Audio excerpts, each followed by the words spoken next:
Tita It Cora, is the ako na lamang first ang nasa kwarto time kaya lumabas ako. I'm gonna Nakita ko ang say I lahat ng love kasama ko sa bahay you. na nasa sala. Magkakapumpul It's sila. the first Yun pala ay time. narinig na naman nila na may kumalampag sa may bubong.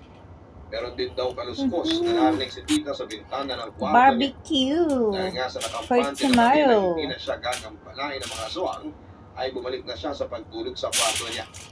Ang sabi ni Tita Cora ay para raw binabaklas na kung sino yung mga kawayan na nakaharang sa bintana niya.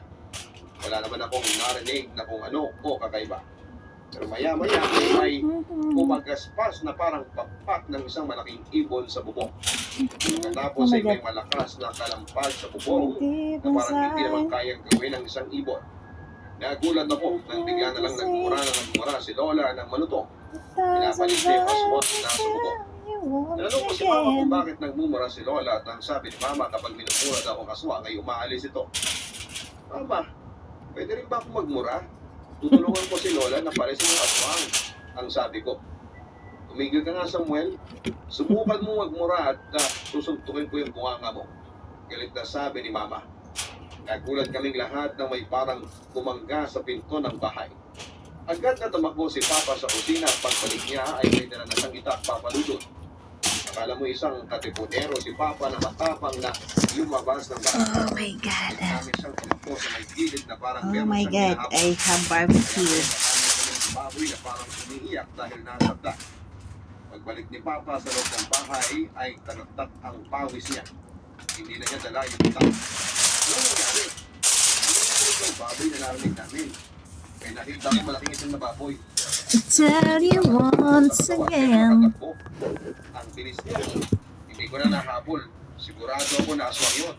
Sagot This pa ni is Papa. my first Hindi na time. natulog sina Mama ng gabing yun, Papa Dudut. Nagambala kasi sila na baka nasa I'm paligid gonna namin ang mga say I aswang. love you.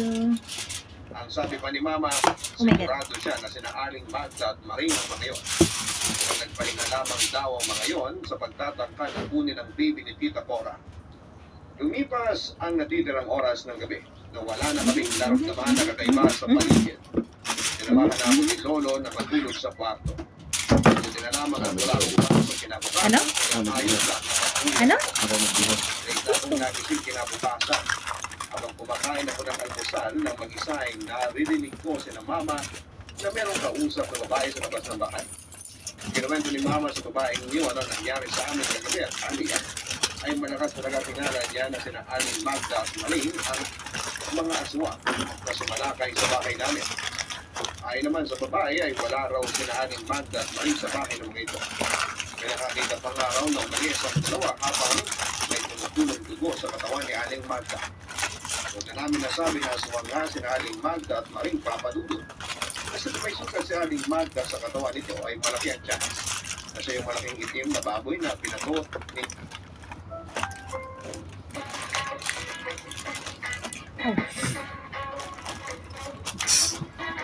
Pasalamin din pa rin. Yung sugat ko yan.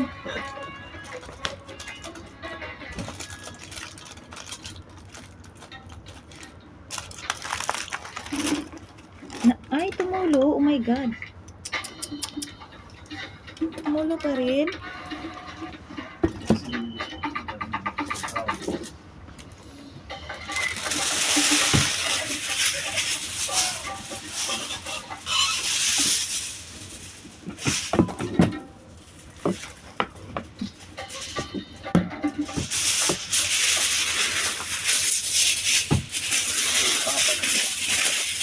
hindi na bumalik pa ang nasa puso na. Walang nakakalam kung saan nagpunta sila Aling Magda at Maring. Mayroon ay malaking kapagaman na nangyayari sa bahay namin tuwing gabi. Hanggang ngayon, kapag naaalala ko ang mga pangyayaring yun, ay natatanong ko sa sarili kung aswang nga ba ang gumagambala noon sa amin, lalo na kay Tita Cora. Bakit? Kung iisipin kasi, lalo na sa panahon ngayon, ay parang imposibleng may totoong aswang talaga.